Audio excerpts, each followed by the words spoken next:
Now, mga mambabatas, ang aking advice, gumagawa kayo ng batas, pag-aralan naman ng batas. Naintindihan ko na hindi naman kwalifikasyon ang pagiging abogado para maging mambabatas, pero habang kayo po'y gumagawa ng batas, pag-aralan din ninyo ang mga batas na nais ninyong gawin o di naman kaya amendahin, ikumpara yan sa estado ng ating desisyon ng Korte Suprema at ikumpara yan kung yan po ay talagang salungat o sang-ayon sa ating saligang batas dahil yan po ay hindi mababago ng ating mga kongresista. Okay talagang kongreso ha, talagang sinasabi nila na pwede nilang isensor pati ang social media, no? Eh good luck po, paano? Wala naman sa jurisdiction natin ang YouTube at saka ang Facebook, no? At saka pati po sa Amerika ha, nagkaroon na ng ruling yan sa kaso ng Reno versus ACLU na ang internet being the super highway of information is entitled to the highest form of protection. Kaya po sa Amerika nga, hindi nagwagi yung Department of Justice ng Amerika na i-block ang mga pornographic sites dahil ang sabi ng kataas-taasang hukuman, unang-una, meron na tayong mga management devices gaya ng ano ba tawag doon, yung Google, yung Guardian, no, mobile Guardian, para ma-filter ang mga pornographic sites ang hindi ma-access ng mga kabataan. Pero sabi nga ng Korte Suprema, ito ang superhighway of information, the realization of marketplace of ideas, at dahil po dyan, entitled to the highest form of protection ang internet. Ang tanging paraan po para magawa yan ng gobyerno ay yung takedown. Paano nila iti-take down kapag YouTube yan at saka Facebook? Hindi naman yan individual site lang, no? Siguro yung individual sites kaya nila, pero ako po'y tumayo sa Supreme Court para argue na yung takedown na wala pong judicial intervention ay labag po sa saligang batas. Kaya nga po yung probisyon ng Cybercrimes Act na merong unilateral takedown ay napawalang bisa po ng ating Korte Suprema.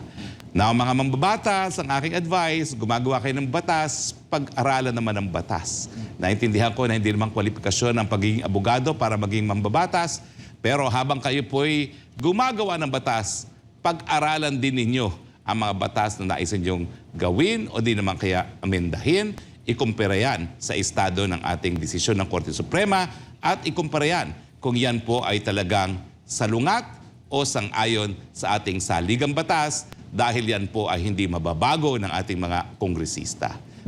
Taong bayan po nagbigay ng bisa dyan sa saligang batas at tanging taong bayan lang ang po pwede magbago yan. Kaya nga po ang kontrobersiya sa pamamaraan ng People's Initiative, yung PI na yan.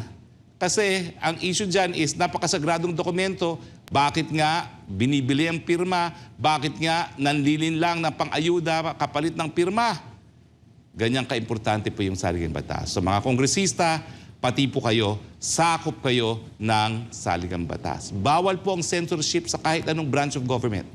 Tanging hudikatura lang ang po pwedeng mag-censor.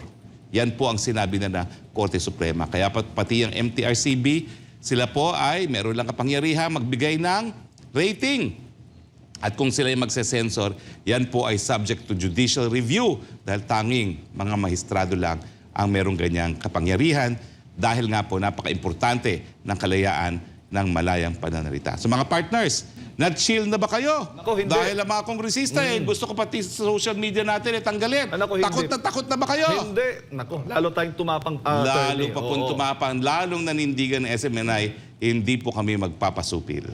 Bukod nga sa telebisyon, nais ngayon ng mga makakaliwa sa Kamara na i-ban sa social media ang SMNI. Yan po ang resulta sa franchise hearing ng network sa Kamara. Narito balita ni MJ Mondihar. Sa pagdinig ng House Committee on Legislative Franchises ay makailang beses na iginiit ng mga makakaliwang kongresista na dapat na raw ding i-ban sa lahat ng social media platforms ang mga programa ng SMNI. Ito yung kahit napatawan na ng indefinite suspension ng network sa free radio and TV dahil sa pagpabor ng National Telecommunications Commission o NTC sa panawagan ng Kamara laban sa himpilan. Sagot dito ng NTC at MTRCB, so if that is the case, Your Honor, if should the MTRCB decide to endorse that suspension order to the NTC for suspension on other platforms, perhaps we can consider, the NTC can consider that, Mr. Chair. If the MTRCB decided to suspend or cancel a program in all kinds of media platforms, and said decision is final and executory, we can endorse it to the NTC. Pero aminado ang NTC na hindi saklaw ng kanilang regulatory powers ang social media platforms. Ang MTRCB naman ay kasalukuyan na raw inaamyendahan ang kanilang charter para isali ang on-demand social media platforms sa regulatory functions. Pero kailangan ng batas para amyendahan ng MTRCB charter. Ang programang Laban Kasama ang Bayan ang numero 1 sa pinuprotesta ng mga makakaliwa, ang natatanging programa sa balat ng Philippine Television laban sa mga komunistang teroristang grupong CPP, NPA, NDF. Nauna ng pinangalanan ni dating Pangulong Rodrigo Duterte, sina ACT Teachers Congresswoman Franz Castro, Gabriela Representative Arlene Brosas at Kabataan Party List Congressman Raul Manuel bilang legal fronts ng CPP, NPA, NDF. Sila ang napupuna sa anti-insurgency program ng SMNI. Sinita naman ng mga abogado ng network ang tinawag nilang pambubusal sa himpilan dahil pati social media platforms ay gustong i-ban. Lahat na attempts dito para busalan ng SMNI, lahat dito ini-explore. Tinanggalan na nga, binusalan na nga dahil sa order ng NTC na binigyan ng pagbubusal ng indefinite period ang SMNI. Tapos, siyempre hindi kasama doon yung online platforms. Hinahabol pa doon, ha? So, hindi ko alam ang katanungan ko. Sino bang takot sa SMNI? Ang Congress ang investigation dito is only in aid of legislation. Hindi sila piskal, hindi sila korte, hindi sila trial of, to gather evidence. Kung hindi, mag-imbestiga lang sila based on kung gagawa sila ng batas.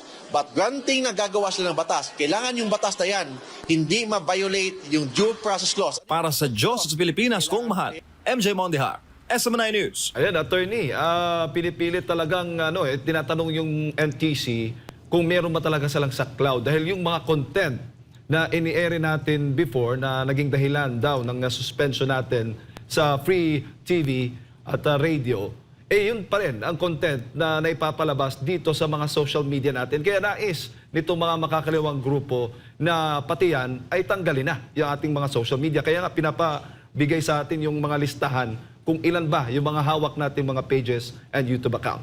Gross ignorance of the law. Dahil nasa Cybercrimes Act na po yan. Kung meron dapat na site na dapat i-take down, dapat pumunta po ng hukuman. Hindi po yan trabaho ng NTC. At sinabi na nga ng NTC na wala silang jurisdiction. Naku, ang hirap dyan. Napakalaki ng budget na linalaan natin para sa Kongreso. Paano na kung nagsasalita sila na hindi nila alam kung anong batas? Pwede nilang baguhin ng batas, pero yung mga batas na dumaan na sa pagsusuri ng Supreme Court gaya ng Cybercrimes Act, yan po ay either pinawalang bisa ang mga probisyon, lalo na yung take-down clause dahil ito nga ay labag sa saligang batas. So ibig sabihin, ang ating guideline pa rin ay nanggagaling sa saligang batas, lalong-lalo na pagdating sa kalayaan ng malayang pananalita. Gross ignorance of the law at siguro gross ignorance of why freedom of expression is such a fundamental and preferred right dito sa ating lipunan at sa lipunan po ng lahat ng demokrasya. Siyempre, mga supporters ng teroristang CPP, NPA, ayaw ng demokrasya kasi meron silang centralized leadership. Ang gusto nila, sunod-sunuran lang yung mga nasa ibaba. Abay, sino ba yung gumagawa ng mga desisyon yan? Aber, anong karapatan ninyo? Kayo ba'y merong sapat na pinag-aralan? Kabay, meron man lang undergraduate degree?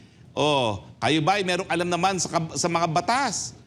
Kaya nga, kinukundina kayo as bilang terrorist group, dahil kayo nagpapataw ng parusa sa mga kangaroo court na hindi dumadaan sa due process. And yet ngayon, sa inyong mga gawain, gusto nyong gawin din yan, pati sa gobyerno. Pwede ba yan?